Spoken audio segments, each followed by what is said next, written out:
क्योंकि लोग फेडअप हो गए हैं इस रिवायती ख़ानदानी पॉलिटिक्स से। हमारे वहाँ पे ख़ानदानी पॉलिटिक्स की बात करते हैं पूरे हिंदुस्तान में या पूरे जम्मू कश्मीर में, लेकिन त्राल में तो ख़ानदान से बाहर निकले ही नहीं। वो आज भी मेंबर नहीं है पीडीपी का। अब मैं तौकात से कहता हूँ कि वो अभी भी उसको मेंबरशिप पीडीपी की नहीं है। हमारी कोशिश रहेगी और मैं अपील भी करता हूँ गवर्नमेंट ऑफ इंडिया से कि जमात इस्लामी पे बैन उठाई जाए। ये एक रिलीजियस ऑर्गेनाइजेशन है, ये सोशल वर्क्स करते हैं, ये इन्होंने कोई बंदूक नहीं उठाई है। अगर किसी ने कहीं पे कोई एंटी नेशनल एक्टिविटी की है उसको पर्सनली बैन हो सकता है। As a organisation Jamaat Islami को बैन करना बहुत नाइंसाफ़ी है। आदाब नाज़रीन, आप देख रहे हैं कश्मीर डिस्पैच का सोशल मीडिया हैंडल। हमारे साथ बात करने के लिए मौजूद है डॉक्टर हरबख्श सिंह, जो अवामी इत्तेहाद पार्टी के फ़ाल कैंडिडेट है। इनसे बात करेंगे, जानेंगे इनके तासुरात कैसे, और उनसे कुछ सवालात भी पूछेंगे और जानेंगे उनके जवाब। इस्तेमाल से बात करने के लिए शुक्रिया। डॉक्टर साहब, आपसे जानेंगे अवामी इत्तेहाद पार्टी का मंशूर क्या है? अवामी इत्तेहाद पार्टी का मंशूर वो है जो आम एक आदमी का मंशूर है। जो त्राल वाले मुझे हर गांव में से बोलेंगे वही हमारा मंशूर बनेगा। हमारा कोई अंदर कमरों में एसी रूमों का मंशूर नहीं है। हमारा मंशूर है, हम गांव जाएंगे, लोगों से पूछेंगे, अगर मेरे त्राल में गांव के लोग नौजवान त्राल वाले जो बोलेंगे वही हमारा मंशूर रहेगा, और उसी को मंशूर को लेके हम असेंबली में चलेंगे, उसी मंशूर को लेके हमारी पार्टी आगे बढ़ेगी। तो अभी डॉक्टर साहब, अभी इससे पहले अपनी पार्टी में थे, तो जो पीडीपी पार्टी में थी, तो क्या वजह रही पीडीपी को छोड़ने की? मैं पीडीपी में रहा, वजह ये रही कि जब एक वर्कर को, एक एक्टिविस्ट को इज्जत न दी जाए और एक डिक्टेटरशिप वाले फैसले किए जाएं। आप देखिए जो त्राल में इन्होंने बंदा लाया है। आज मैं पीडीपी की लाइव कॉन्फ्रेंस सुन रहा था महबूबा मुफ्ती जी की, उसमें वो कहते हैं कि नेशनल कॉन्फ्रेंस ने यहाँ सारा कुछ किया। मैं भी मानता हूँ नेशनल कॉन्फ्रेंस ने सारा कुछ यहाँ किया, तबाही की, लेकिन जो त्राल वाला कैंडिडेट है ये कौन है? ये नेशनल कॉन्फ्रेंस के लीडर का बेटा है, ये एक रिटायर्ड एम्प्लॉई है। तो नेशनल कॉन्फ्रेंस वाले को आप मैंडेट दे सकते हो, लेकिन नेशनल कॉन्फ्रेंस वाले को कोस सकते हो। हम तो कहते हैं तबाही इन्होंने की है, हम तो अभी भी कहते हैं जो वादे हमने लोगों के साथ किए थे नहीं पूरे किए। मेरे त्राल के लोगों के साथ वादे नहीं पूरे हुए। हम 2 बार पीडीपी गवर्नमेंट में रही, तो वो जो वादे यहाँ पे होने थे, त्राल में होने थे, वो नहीं हुए। कोई एक अचीवमेंट बताई जाए त्राल में जो इन दिनों हुई। तो हमें जो यहाँ पे एक मिस्ट्रस है, एक नौजवान जो हमारा परेशान है, जो हमारा त्राल का एक आम आदमी परेशान है, उसके लिए कुछ नहीं किया गया। अब बैंक की नौकरियों का देखा जाए तो अपने वर्कर लगाए गए। मुझे बोलो किस एक आम आदमी को नौकरी लगाया गया? या अगर नेशनल कॉन्फ्रेंस की बात करेंगे, आज तक अपने पॉलिटिकल घरों से बाहर किसको नौकरी लगाया गया? जनरल रिक्रूटमेंट ड्राइव कभी त्राल के लिए हुई? त्राल के लिए कोई जनरल पैकेज हुआ? तो अपने लोगों को अपने घरों को भरने में पीडीपी में था। बैंक में नौकरी लगे, बताए मेरा एक रिश्तेदार लगा है।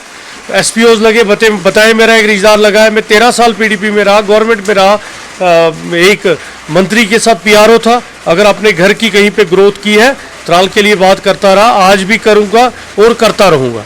अवामी इत्तेहाद पार्टी ज्वाइन करने का क्या मकसद है? बात और भी कुछ पार्टीज है जो यहाँ पे बिल्कुल त्राल के लोगों ने मुझे प्रो कश्मीरी होने का, त्राल का हमदर्द होने का मैंडेट दिया था जब मैं डीडीसी मेंबर बना। मैंने पीएचडी के खिलाफ त्राल में जीता है। मैं पीएचडी का मैंडेट नहीं था, मैंने पीएचडी के खिलाफ जीता है। मैं उस त्राल के वोट का, त्राल के उस मुसलमान ने जो मुझे इज्जत दी, उस वक्त मेजॉरिटी कम्युनिटी ने इज्जत दी, मैं उस वोट के साथ धोखा नहीं करना चाहता था। जब इन्होंने बेइज्जत किया अपने वर्करों को, अपने त्राल के लीडरों को, वर्करों को बेइज्जत किया और हमें लूप में नहीं लिया गया, पूछा नहीं गया, तो मजबूरन मुझे फैसला लेना पड़ा इनको छोड़ने का।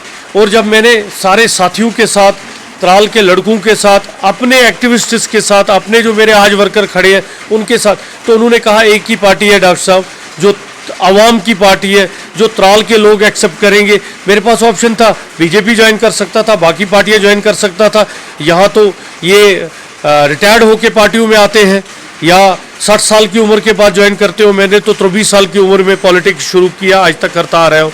तो मेरे लिए सिर्फ त्राल की इज्जत, बका और विकार के लिए मैंने इंजीनियर रशीद साहब को ज्वाइन किया।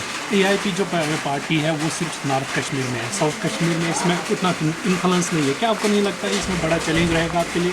बिल्कुल नहीं रहेगा।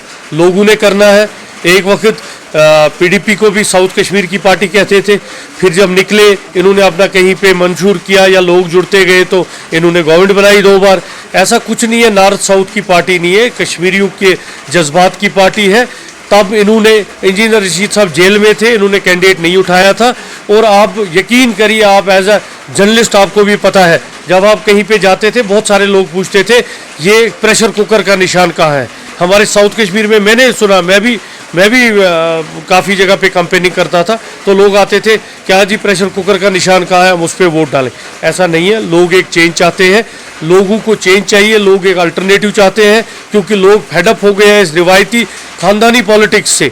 हमारे वहाँ पे खानदानी पॉलिटिक्स की बात करते हैं पूरे हिंदुस्तान में या पूरे जम्मू कश्मीर में, लेकिन त्राल में तो खानदान से बाहर निकले ही नहीं। यही खानदान है, मुड़ के यही खानदान है, 70 साल बाद भी यही खानदान है। तो क्यों नहीं, 92,000 वोट गाँव का है, 8,000 वोट यहाँ से टाउन का है, तो यही 3,000 वोट पड़ते हैं। तो ये कहते हैं हम लीडर हैं। लीडर तब ये हैं जब इनको लीडर ऑफ मासेस होंगे। मैं किसी के अगेंस्ट नहीं हूँ, ना मैं त्राल और गाँव की लड़ाई शुरू करूँगा, मगर हमें रिप्रेजेंटेशन गाँव को चाहिए, क्योंकि 70 साल से टाउन रिप्रेजेंटेशन लेता आया है। असेंबली इलेक्शन बड़े लंबे अरसे के बाद हो रहे हैं, तो ये कितना ज़रूरी है, अपनी गवर्नमेंट बनाना कितनी ज़रूरी है? बहुत ज़रूरी होता है कि लोगों को जहाँ तक एक्सेस हो। आज गवर्नर साहब है, उसका एक एडवाइज़र है, त्राल का मेरा आदमी वहाँ नहीं पहुँच सकता। अगर एक यहाँ का अपना रिप्रेजेंटेटिव हो, और रिप्रेजेंटेटिव होना बहुत ज़रूरी है, क्योंकि आप जब असेंबली में बात करते हो, जब आप मीडिया में बात करते हो, तो आपको पता होनी चाहिए आप रिप्रेजेंटेशन किनकी कर रहे हो। जो लोग यहाँ बात नहीं कर सकते त्राल में, वो असेंबली में क्या बात करेंगे, वो कल की डेट में पार्लियामेंट में जाके क्या बात करेंगे, वो नेशनल लेवल पे क्या बात करेंगे। तो कल भी जमात इस्लामी ने कल भी कहा था कि जो हमारे वैल्यूज़ को सपोर्ट करेगा या हमारी उनकी कदर करेगा तो हम उसको सपोर्ट करेंगे। कल भी आपने कहा कि हमारा और जमात इस्लामी का मंशूर है वो मिलता जुलता है। तो इस बारे में क्या देखो, मंशूर मिलने जुलने की बात नहीं है, उनका मंशूर डिफरेंट है। जमात इस्लामी में बज़ाहिर खुद कभी इलेक्शन नहीं लड़ा है, मुस्लिम मुत्तहिदा महज़ ने लड़ा है। और जो हमारे आज त्राल में कोई लीडर उठा है, मुस्लिम मुत्तहिदा महज़ को यहाँ धोखा त्राल में किसने किया ये अवाम को पता है।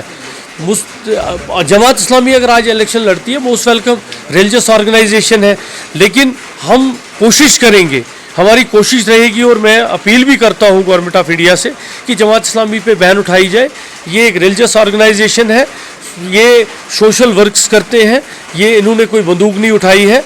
अगर किसी ने कहीं पे कोई एंटी नेशनल एक्टिविटी की है, उसको पर्सनली बैन हो सकता है। As a organisation Jamaat Islami को बैन करना बहुत नाइंसाफ़ी है, क्योंकि ये रिलीजियस ऑर्गेनाइजेशन है, और रिलीजियस ऑर्गेनाइजेशनों का सोसाइटी में बड़ा रोल रहता है।